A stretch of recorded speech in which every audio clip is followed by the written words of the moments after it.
So, Margaret, I've um, told people to ask questions and to get involved with this if they had anything they wanted to ask a publisher.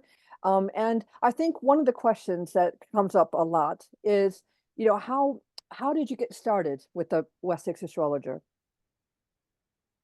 Frustration, actually. I started astrology classes in 1996, and I couldn't get hold of the books I wanted.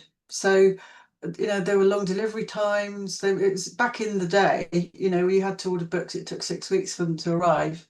And I'm much too impatient. I'm much too cardinal for that.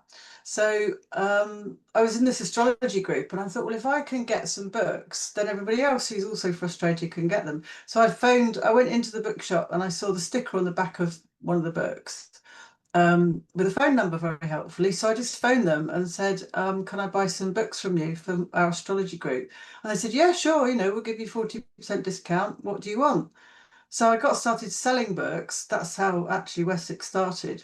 And then the books I wanted were going out of print. So the very first one, very poignantly actually, was Moment of Astrology that I wanted to read. And I couldn't because it was out of print. So I wrote an old-fashioned letter, because that's what we did in the 90s. I We wrote a actually letter, pens. stamp on it, um, and wrote to Geoffrey Cornelius. And he said, would you like to have it reprinted? Having never published a book in my life.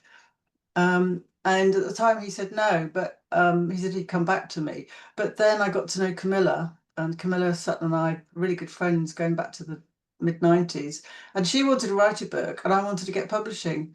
So we kind of learnt together, really. So I just learnt on the job.